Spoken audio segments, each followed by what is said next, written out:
Kejadian ini sebenarnya nggak cuman gue yang ngalamin, ini barengan sama teman-teman gue juga. Gitu. Kejadiannya di tahun 2010 atau 2011 gitu. Jadi sebenarnya ini adalah program dari universitas, kita ngejalanin program KKN gitu. Nah kalau KKN itu kan biasanya ada sekumpulan mahasiswa dari beberapa fakultas tuh digabungin gitu. Nah kebetulan KKN kita tuh dapetnya di daerah namanya Louis Goong, itu di Garut, Jawa Barat.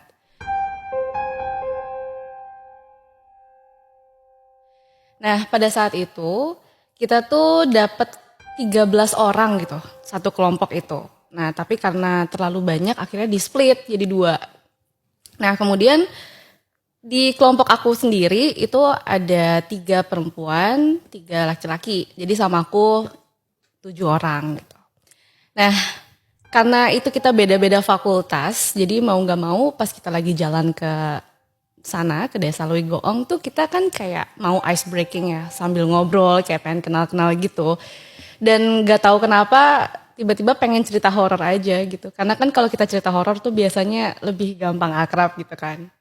Nah ada tuh teman-teman aku yang laki-laki itu, mereka bercanda, gak tahu dia dapat dari mana. Pokoknya dia bilang kayak, tahu nggak kalau misalnya nih ada rumah itu di dalam satu ruangan, di dalam rumah itu ada kursi yang kursi itu menghadap ke pojokan tembok gitu. Itu tuh kayak misalnya ini kan pojokan tembok nih, kotak gitu. Terus ada kursi yang mengarahnya tuh ke bagian sisi pojoknya ruangan itu. Itu katanya tuh rumah bakalan banyak banget penghuninya gitu. Itu kita bercandaan aja kayak apaan sih, nggak apa hubungannya gitu kan. Pokoknya tuh aneh banget. Terus sampailah singkat cerita kita sampai di rumah yang dimana nanti kita bakalan tempatin gitu. Dan kebetulan itu rumah dari Pak RT atau kepala desanya gitu.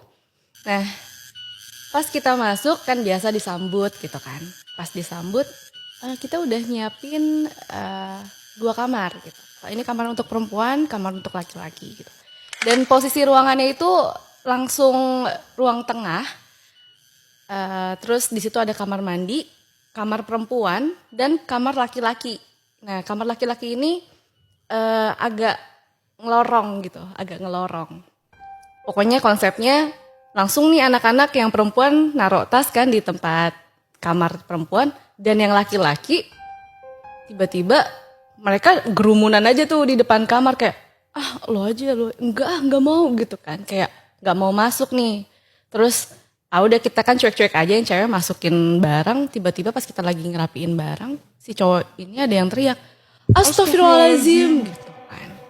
Terus kita keluar, kenapa gitu, dan mereka masih aja di depan kamar gitu. Gak mau masuk si laki-laki ini gitu. Temenku ada yang perempuan yang kayaknya dia ya keislamannya agak kuat gitu. Dia bilang kayak coba ada apa sih gitu kan. Pas dia lihat di dalamnya tuh ada kursi yang menghadap ke pojokan ruangan. Maksudnya kita kan tadi bercanda kayak gitu kan. Terus ya udah akhirnya gak deh gue nggak mau masuk gitu. Nah temanku yang perempuan ini akhirnya masuk terus ngebalikin kursinya. Udah ini nggak apa-apa, ini cuman kebetulan aja gitu. Tapi gue baru denger juga ya Mbak, kalau rumah ada kursi ngadep itu katanya banyak penghuninya. Jadi katanya mau dibalikin kayak apapun itu kursi akan menghadap lagi. Jadi kayak kamu pernah dengar gak sih kayak ada kaca yang tipe-tipe rumah yang ada kacanya, kaca kuno gitu kan, suka tiba-tiba menyimpan apa kayak gitu. Nah itu tuh mitos aja gitu. Ya aku juga nggak tahu, kita kan awalnya tuh bercandaan kan. Nah terus udah nggak apa-apa ini gitu kan kata temanku. Nggak deh gitu. Teman-temanku yang cowok akhirnya kita di ruangan tengah aja gitu kan. Karena ruangan tengahnya itu juga posisinya deket kamar perempuan dan deket WC. Dan itu ada lorong, kita nggak tahu, mungkin kita mikirnya ke dapur gitu kan. Kalau boleh tahu Mbak Timot, program KKN itu tujuannya buat apa pada saat itu ya? Jadi kan awalnya kita kan dibagi 13 orang terus dibagi 2 gitu kan. Kebetulan aku dapat yang 7. Nah kita itu punya program lagi sendiri-sendiri. Jadi dari 7 orang ini kita jadi 2 tim. Nah kalau aku waktu itu kebetulan